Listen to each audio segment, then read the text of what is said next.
Olá, pessoal! Na aula de hoje vamos falar sobre as demonstrações contábeis, mostrando a classificação do balanço patrimonial e a sua importância.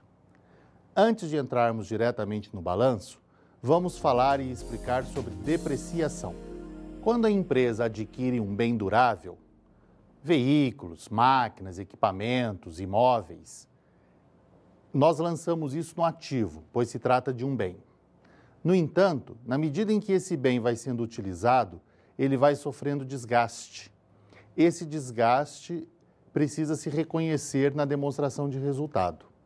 Esse reconhecimento do desgaste de um bem na demonstração de resultado é o que nós chamamos de depreciação. Depreciação, portanto, é a perda do valor econômico de um bem em função do seu desgaste ou de sua obsolescência. Você compra uma máquina hoje por 200 mil, um ano depois ela já não está mais valendo 200 mil, porque ela se desgastou. Então vamos ver como que se contabiliza a depreciação. Supondo que a empresa tivesse um balanço assim, lá no ativo uma máquina de 200 e para fechar o balanço lá no patrimônio líquido um capital de 200. Ao longo do período, a empresa obteve vendas de 80 com um custo de 30. Supondo que tudo isso foi à vista, então entrou 80 na DRE, entrou 80 no caixa. Entrou 30 de custo na DRE, saiu 30 do caixa. Então o caixa ficou com 50 mil.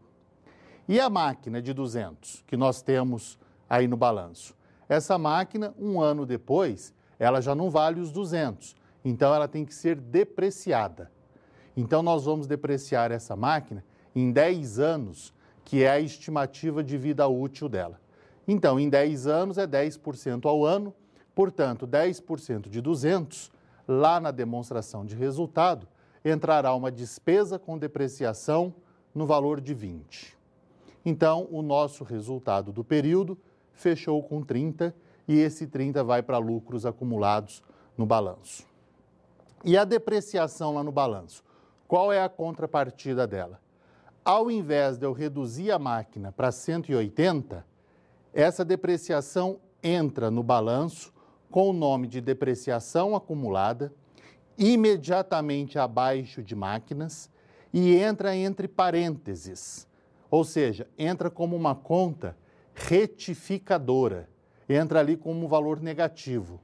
O que são contas retificadoras? A palavra retificar significa consertar, corrigir. Então, esse menos 20 está consertando o valor de 200, está trazendo o 200 para 180. Por que no balanço não pode aparecer diretamente o 180? Tem que aparecer 200 menos 20. Supondo que nós tivéssemos essa figura que está aí na tela, a máquina por 180. Lembrem que o produto principal da contabilidade é gerar informações. Imagina que você fosse um investidor ou um banqueiro e essa empresa estivesse à venda ou fosse pedir dinheiro emprestado. Se você olhasse para esse balanço com a máquina de 180, você não teria a mínima noção se essa máquina é nova ou velha. Essa máquina poderia ser muito nova, foi comprada ontem por 180, ou pode ser muito velha. Foi comprada há 10 anos atrás, há 9 anos atrás por 1.800.000 e está agora no último ano de depreciação. Então, se considerarmos os 200 menos 20, você sabe que essa máquina é seminova, que ela foi depreciada só 10% até agora. Então, se você é um investidor, olhando para esse balanço, você sabe que essa empresa não terá que renovar o parque industrial dela tão cedo, porque o parque industrial dela é seminovo. Se você é um banqueiro e ela vai te pedir dinheiro emprestado, de repente você pode pedir essa máquina em garantia, porque você sabe que é uma máquina seminova e que, portanto, ainda tem um valor de revenda bom, um valor de revenda considerável. Então, por isso, nós mantemos o valor original da máquina, o valor de compra, os 200, e imediatamente abaixo entramos com a depreciação acumulada, que é uma conta retificadora. O termo depreciação acumulada, o termo acumulado, é porque esse ano nós lançamos 20 na DRE e a depreciação acumulada está em 20. No próximo ano, lançaremos mais 20 na DRE e a depreciação acumulada vai para 40. No próximo ano, mais 20 vai para 60 e assim sucessivamente, de maneira que daqui a 10 anos, quando a máquina for toda depreciada, quando estiver na DRE todos os 200 mil, então nós teremos no balanço máquina 200, depreciação acumulada 200. Ou seja, o valor residual dela será zero. Portanto, todos vão saber que essa empresa está com um parque industrial já bem utilizado, um parque industrial já velho. Mesmo estando com valor residual de zero, tem que ficar no balanço 200 menos 200. Nós só podemos tirar essa máquina do balanço o dia que ela for vendida ou sucateada. Mas enquanto essa máquina existir na empresa, ficará 200 menos 200. E a partir do 11º ano, evidentemente não haverá mais depreciação, porque ela já foi totalmente depreciada nos 10 anos anteriores. Forma de contabilização da depreciação nos razonetes, nas contas T. Então, lá no T nós temos máquina 200, lançamos lá na despesa 20 de depreciação, despesa é uma conta devedora, eu tinha 0 de depreciação, agora eu tenho 20, quando eu lanço numa conta devedora, eu faço um débito. Por outro lado, eu deveria ir lá na máquina, no razonete da máquina, e diminuir 20. Então, eu tenho 200 de máquina, ela passa para 180. Quando eu diminuo um ativo, eu faço um crédito. No entanto, como eu comentei há pouco, como eu tenho que manter o valor original da máquina, ao invés de eu fazer esse crédito no próprio razonete de máquinas, nós abrimos o razonete de depreciação acumulada e fazemos o crédito aí dentro. Essa é uma exceção de uma conta credora dentro do ativo. Por isso ela ser chamada de conta retificadora. Porque, embora o ativo seja de natureza devedor, essa conta é uma conta credora. Simplesmente para separar, para não fazermos o crédito diretamente dentro de máquinas. Então, assim que se contabiliza a depreciação acumulada e a despesa com depreciação na DRE. Taxas de depreciação. O fisco, o governo, ele estabeleceu prazo para se depreciar cada um dos bens que estão lá no ativo. Isso para dar uma padronização, porque senão cada empresa ia adotar um critério e ia virar um samba do crioulo doido. Então ele estabeleceu um prazo para cada um dos bens. O governo não teve, certamente, a pretensão de dizer assim, olha, com 10 anos uma máquina acaba. Mas ele deve ter feito uma média de uma empresa pela outra e estabeleceu esse prazo. Mas o que o governo está nos sugerindo é o seguinte, olha, esse daí é um prazo bom para você ficar com esse bem. Depois é melhor você substituí-lo. Por quê? Na medida em que o bem fica velho, depois que termina o prazo de vida útil dele, você não tem mais despesa com depreciação. Em compensação, certamente você terá muita despesa com manutenção desses bens. Né? Você vai ter que sempre estar fazendo manutenções corretivas e preventivas. Então, ele estabeleceu esses prazos. Olha, um prédio, uma edificação, uma construção tem uma vida útil de 25 anos. Então, para que seja zerada, você tem que depreciar 4% ao ano. Por quê? 25 vezes 4 dá 100%. Máquinas e equipamentos, vida útil de 10 anos. Portanto, a taxa de depreciação é de 10%. Móveis e utensílios também 10 anos, então a taxa também é 10%. Veículos, 5 anos, então a taxa será de 20%. E bens de informática também 5 anos, então também será depreciado 20% ao ano. A empresa, ela até pode adotar critérios próprios para depreciação. Por exemplo, um veículo, um caminhão, ele pode ser depreciado por quilômetro rodado. Uma máquina pode ser depreciada por horas trabalhadas ou por quantidades produzidas. Mas o fisco só aceita esses valores. Então, no exemplo anterior, nós pegamos a máquina de 200 mil e depreciamos 10%, deu 20. Se você fizer a depreciação dela por horas trabalhadas e no final do ano, ao invés de 20, se der 30, você tem que ir lá naquele livro chamado LALUR, Livro de Apuração do Lucro Real, e estornar 10. Porque para fins fiscais, o máximo de depreciação por ano é 20. O que extrapolar o 20 tem que ser ajustado lá no livro chamado LALOR. As demonstrações contábeis formam um conjunto de 7 relatórios contábeis. Toda sociedade anônima, até o dia 30 de abril do ano seguinte, ela tem que publicar num jornal de grande circulação essas 7 demonstrações que nós falaremos a seguir. As empresas limitadas não são obrigadas a publicar, embora são obrigadas a ter algumas delas que nós veremos. Empresa limitada, embora não tenha que publicar, ela tem que ter guardado para apresentação ao fisco ou aos credores, aos banqueiros, quando pedirem, o balanço patrimonial, a demonstração de resultado do exercício, a DRE, e a demonstração de mutação do patrimônio líquido, a DMPL. O balanço patrimonial é aquela demonstração que mostra a situação econômica e financeira da empresa, ativo, passivo e patrimônio líquido. A demonstração do resultado, como o próprio nome diz, demonstra como se deu o lucro ou o prejuízo do ano. E a demonstração de mutação do patrimônio líquido demonstra a variação do patrimônio líquido de um ano para o outro. Já que o patrimônio líquido significa o capital próprio da empresa, a riqueza líquida da empresa, então é importante saber por que essa riqueza aumentou ou reduziu de um ano para o outro. Então essas são as 3 demonstrações obrigatórias para uma empresa limitada. E uma sociedade anônima? Além das 3 demonstrações obrigatórias pela limitada, a sociedade anônima ainda tem mais 4. A DOAR, demonstração de origem e aplicações de recursos, o relatório da diretoria, também chamado de relatório da administração, as notas explicativas e o parecer dos auditores independentes. A DOAR, ela mostra como se deu a variação do capital de giro de um ano para o outro. O relatório da diretoria é aquela demonstração onde a diretoria está mandando para o conselho, mandando para a sociedade as demonstrações, então ele faz ali uma pequena análise do ano. Notas explicativas, como o próprio nome está dizendo, explica através de textos e tabelas alguns números que o balanço por si só não é capaz de fazer. Então é como se fosse um complemento, uma abertura de alguns dados do balanço.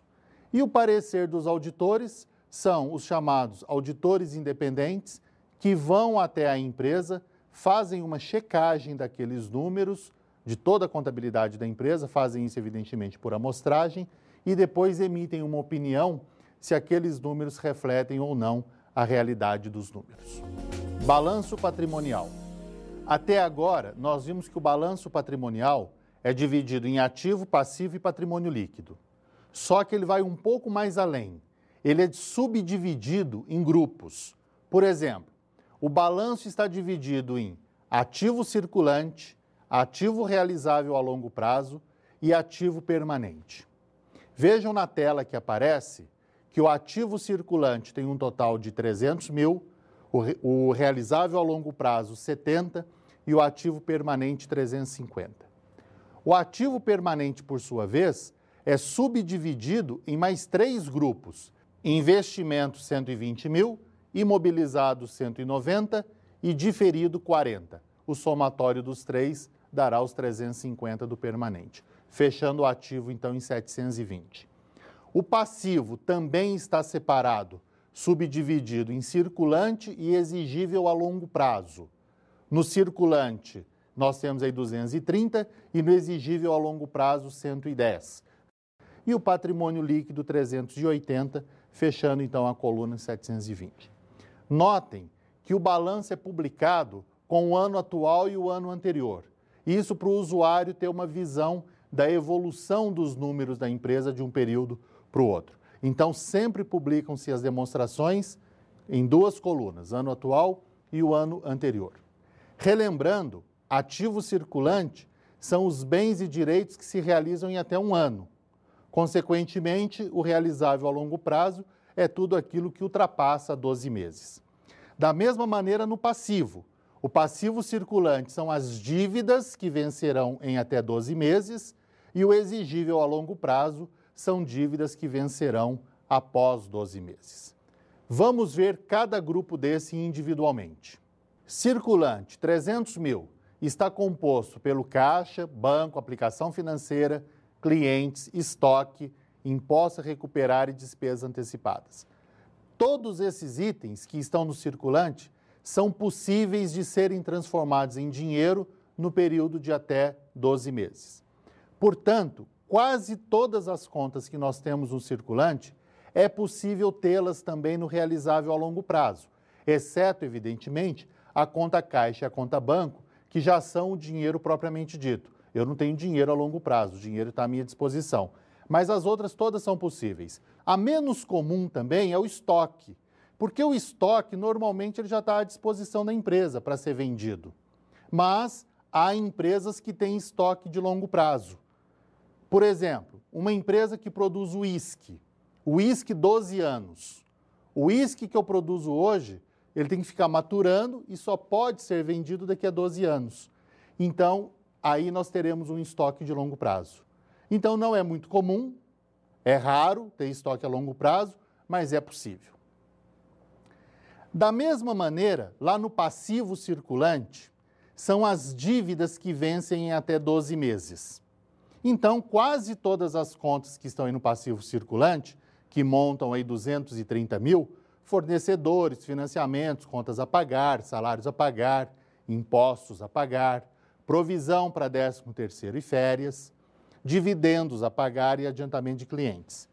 Todas essas contas, exceto aquelas que se referem a salário, a 13º, que essas têm que ser pagas no curto prazo, exceto essas, as outras todas nós podemos ter também no exigível a longo prazo.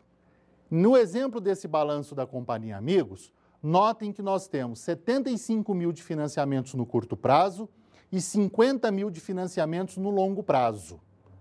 De repente, pode ser que seja um financiamento só. Os 75 mil vencem até um ano e os 50 mil vencem após um ano. Então, o divisor das águas entre circulante e longo prazo é o período de 12 meses.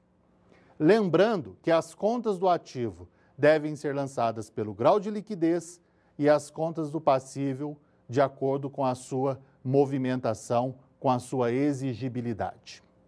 Realizável a longo prazo. Além dos itens que efetivamente vencem após 12 meses, há algumas exceções. Por exemplo, empréstimos a empresas do grupo, que nós chamamos de coligadas e controladas. Empréstimos a acionistas, a sócios, independente do prazo, entra como realizável a longo prazo. Por quê? Se a empresa efetuou um empréstimo para o dono, mesmo que seja um empréstimo para ele pagar com 3 meses, supondo que ao vencer o empréstimo daqui a 3 meses, o dono não pagou. Será que a empresa vai protestar o dono? Será que ela vai mandar o nome do dono para o SPC? É muito pouco provável que isso seja feito. Então, por uma questão de conservadorismo, empréstimos a receber dos donos e empréstimos a receber de empresas do grupo ficam registradas como recebimento de longo prazo, independente se é maior ou menor do que um ano. Da mesma maneira no passivo exigível a longo prazo, além dos itens que efetivamente vencem, ou melhor, além dos itens que efetivamente eu tenho que pagar depois de um ano, entram aí também os empréstimos que eu faço de empresas do grupo e também se eu fizer dos donos. No exemplo aí da Companhia Amigos está lá, ó, empréstimos de coligadas. Então, a Companhia Amigos pegou empréstimo com outras empresas do grupo. Pela mesma forma que eu expliquei no realizável a longo prazo, mesmo que seja um empréstimo que eu tenho que pagar em menos de um ano, se eu não pagar, como se trata de uma empresa do grupo, como se trata de uma co-irmã, certamente ela não vai me protestar. Então, por uma questão de conservadorismo, empréstimos que eu contraio de empresas do grupo, empréstimos que eu contraio dos donos, eu também lanço como dívida de longo prazo. Na verdade, pegar emprestado ou emprestar para dono ou para empresas do grupo é aquele famoso Deus lhe pague, né? E como Deus paga na eternidade, isso é longuíssimo prazo. O grupo de permanente tem esse nome porque não há um prazo de realização. O circulante é até 1 ano e o realizável a longo prazo, embora mais de 1 ano, há uma data de vencimento. Agora, o permanente não. O permanente, quando uma empresa compra uma máquina, um equipamento, quando ela compra ações de outra empresa, presume-se que aquilo vai ficar na empresa ad eterno. Então, daí o termo permanente. O permanente está dividido em investimento, imobilizado e diferido. No grupo de investimento, são as participações que a empresa tem em outras empresas. É quando, por exemplo, a companhia A compra ações da companhia B. Então, lá na companhia A, essas ações ficam registradas no grupo de permanente. É o investimento que ela fez em outras empresas. Nós temos aí no balanço uma linha de participação em coligadas e controladas, no valor de 70 mil, e outra linha de investimento em ações, 50 mil. Qual é a diferença dessas duas linhas? Vamos entender o que é uma coligada e uma controlada. Coligada é quando a empresa adquire, no mínimo, 10% das ações de uma outra empresa. Então, se a empresa A adquiriu 10% ou mais das ações totais da companhia B, a companhia B é uma coligada da A. No entanto, ela tem que adquirir esses 10% ou mais, mas sem exercer o controle. Porque a controlada é quando a empresa detém 50% mais uma ação ordinária. A ação ordinária são aquelas ações que dão direito a voto, dão direito à ordem, daí o termo ordinária. Então, a coligada é quando detém no mínimo 10% sem controlar. E controlada é quando se detém no mínimo 50% mais uma ação com direito a voto. Daí o termo controlado, porque se eu tenho mais da metade das ações com direito a voto, eu mando naquela empresa, eu controlo aquela empresa. Numa assembleia, se eu votar a favor de um item, mesmo que todo mundo vote contra, eu tenho o controle porque eu sou maioria. A controlada também se dá através de acordo de acionistas. Aquelas empresas que estão com as ações muito pulverizadas, onde ninguém detém sozinho 50% mais uma ação, então é preciso que haja um acordo de acionista definindo quem será o controlador. Afinal de contas, alguém tem que mandar na empresa. Então, coligadas e controladas é isso. E investimento em ações é quando eu tenho menos de 10%. Quando eu compro até 9,99% das ações de uma empresa. Então, ela não é nem coligada, nem controlada. Portanto, entra aí nessa linha de investimento em ações, simplesmente. Imobilizado, 190 mil. O imobilizado é composto por aqueles bens que estão sujeitos à depreciação. Aqueles bens cuja vida útil ultrapassa 1 ano. São os chamados bens de capital. Então, é composto aí por máquinas e equipamentos, móveis e utensílios, veículos, imóveis, computadores e terrenos, dentre outros que a empresa pode eventualmente possuir. Então, lançamos o valor de cada um dos bens e lá no final lançamos a depreciação acumulada. Esse 30 mil de depreciação acumulada que aparece aí é o somatório da depreciação de cada um desses bens. Quando aparece aí no balanço pelo total, como está aí na Companhia Amigos, obrigatoriamente em notas explicativas, nós temos que abrir esse 30 mil. Quanto desse 30 mil se refere a máquinas e equipamentos, quanto a veículos, quanto a imóveis e assim por diante. Para quê? Para que o usuário tenha o conhecimento do valor residual de cada um desses bens. Então, colocar a depreciação de cada um aí no balanço, o balanço ficaria muito pulverizado. Então, faça isso em notas explicativas. Diferido. O que significa a palavra diferir? Essa palavra significa postergar, adiar. Então, é esse o sentido do diferido aí no balanço. Ou seja, supondo que a empresa teve um gasto com um produto que ainda vai ser lançado. Então, o produto ainda não existe. Imagine uma montadora de automóvel que vai lançar um carro daqui a 3 anos. Então, ela faz um gasto de 100 mil ao longo desses 3 anos no projeto desse carro. Então, ela gasta com design, com pesquisa se o carro vai ser 1.0, 2.0, 1.6, com potência do motor, enfim. A empresa gasta ao longo de 3 anos 100 mil. E o carro ainda não foi lançado. Então, eu não poderia lançar esses 100 mil em custo, em despesa. Por quê? O carro ainda não foi lançado. Como que eu vou lançar lá custo do produto vendido 100 mil? Eu ainda não vendi nenhum produto, sequer eu tenho o produto, eu ainda estou na fase do projeto, na fase da concepção. Voltando também ao conceito de ativo, ativos são bens e direitos que irão gerar benefícios para a empresa, no presente ou no futuro. Esses 100 mil que foi gasto ao longo dos 3 anos, ele vai gerar benefício para a empresa depois que esse carro entrar em circulação, depois que esse carro for, então, vendido, após o início da sua produção e venda. Então, todos esses gastos que acontecem na fase pré-operacional, eles lançam aí no diferido exatamente com esse nome, gastos pré-operacionais, ou seja, é um investimento que a empresa está fazendo num produto futuro. Então, daí nós estamos diferindo essas despesas, diferindo esses gastos para o momento do lançamento do produto. Até lá, fica aí no balanço como gasto pré-operacional. Chegamos lá no 3º ano, o carro foi lançado. Então, agora já não é mais gasto pré-operacional. Tudo que acontecer do momento do lançamento do carro para frente, aí passa a ser operacional e não pré-operacional. A partir daí, todos os custos e despesas incorridas serão lançadas na demonstração de resultado.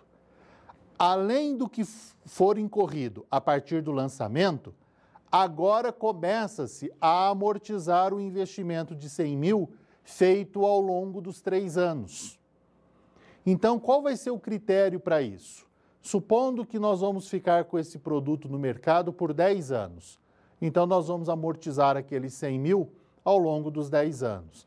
Também não seria correto pegar os 100 mil e amortizar todo no primeiro ano. Por quê? Porque aquele 100 mil de investimento, ele vai gerar benefícios para a empresa ao longo de diversos anos.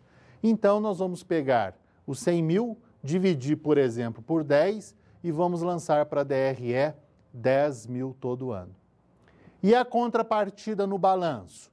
A exemplo da depreciação, a amortização do diferido também é uma conta retificadora, também é uma conta redutora. Então, esses 10 mil do exemplo que eu estou citando, que nós lançamos na DRE, nós vamos lançar lá no ativo diferido, logo abaixo de gastos pré-operacionais, com o nome de amortização acumulada, e todo ano lançamos 10 na DRE e vamos acumulando 10 aí na amortização acumulada. De maneira que no final, nesse exemplo que eu estou mencionando, nós teremos lá gastos pré-operacionais 100 mil, amortização acumulada 100 mil, aí ela sai do balanço. Então, o diferido, eu estou postergando um gasto para o lançamento na DRE depois que o produto for lançado. A Companhia Amigos, ela tem aí no seu balanço 50 mil de gastos pré-operacionais. E veja que no ano 1 ela tinha 5 mil de amortização acumulada e agora no ano 2 ela tem 10 mil de amortização acumulada. Sinal que ela está amortizando 5 mil por ano. No balanço do ano que vem, possivelmente a amortização acumulada vai passar para 15 mil. E assim sucessivamente até amortizar o gasto pré-operacional todo. Então, o ativo diferido, ele ocorre em algumas situações que veremos a seguir. Lançamento de um novo produto, que foi o exemplo que eu acabei de citar. Abertura de filiais ou unidades da empresa. Então, a empresa está sediada, por exemplo, em São Paulo e vai abrir uma filial no Rio de Janeiro. Então, ela chega lá no Rio de Janeiro, aluga um imóvel, já contrata um gerente, já tem que contratar um contador no Rio de Janeiro, já começa a fazer propaganda e publicidade da filial que vai ser aberta, só que na verdade ela fica 6 meses se preparando para abrir a filial. Só daí a 6 meses que a filial vai entrar em operação. Então, tudo que se gastar ao longo desses primeiros 6 meses entra no ativo diferido. Aí a loja abriu, a filial abriu, começou a funcionar. A partir daí, pega-se todos esses gastos que ocorreram nesses 6 meses e começa-se a amortizar e começa-se a transferi-lo do balanço para a DRE. Lá na DRE, isso vai entrar com o nome de despesa pré-operacional. E no balanço, a contrapartida vai ser a amortização acumulada do diferido. O mesmo fato ocorre para a abertura de uma nova empresa. Você abre a sua empresa hoje e você fica 8 meses se preparando para funcionar. Você fica 8 meses com propaganda, 8 meses desenvolvendo seu produto, você fica 8 meses em stand-by só se preparando. A partir do 8º mês você entrou em atividade. Nesse momento pegam-se todos esses gastos que ocorreram nos primeiros 8 meses e vamos amortizando ao longo da vida da empresa. Critérios de amortização do diferido. Se você conseguir determinar quanto tempo o produto, ou a filial, ou a empresa ficará em funcionamento, você amortiza nesse prazo. Como isso é muito complicado de ser determinado, a lei diz o seguinte: a lei do imposto de renda fala que não pode ser em menos de 5 anos. E a lei da contabilidade societária fala que não pode ser em mais de 10 anos. Então, se você ficar entre 5 e 10, você atende tanto a legislação fiscal como a legislação societária. Portanto, entre 5 e 10 anos, você pode optar pelo período que você melhor identificar para a sua empresa. Patrimônio líquido. Além do capital social e dos lucros acumulados que nós já vimos, há também as reservas. A principal reserva é a reserva legal. Reserva é uma maneira de preservar a empresa contra a ganância do dono. Ou seja, o que diz a reserva legal? Que 5% do lucro de cada ano tem que ficar retido na empresa, para garantir à empresa futuros investimentos. Então, essa companhia Amigos, por exemplo, ela teve um lucro no ano 2 de 60 mil. 5% de 60 mil dá 3 mil. Então, notem aí no balanço que a reserva legal saiu de 4 mil para 7. A variação de 3 mil é os 5% dos 60 mil de lucro. Então, esse 5% não pode ser distribuído como dividendo para os acionistas. Se os acionistas da companhia Amigos, em assembleia, decidirem assim, olha, tivemos um lucro de 60 mil, o que vamos fazer com ele? Manda de dividendos para nós. Não pode. O máximo que ela pode mandar é 57, porque 3 mil tem que ficar retido na empresa. Quando que o acionista vai poder tirar esses 3 mil, então? O dia que fechar a empresa. Se essa companhia Amigos fosse fechada agora, nós devolveríamos 380 mil para o acionista, que são os 280 mil de capital, os 93 mil do lucro acumulado ao longo dos anos todos e os 7 mil da reserva legal. Aí, então, nós podemos fazer a distribuição dela.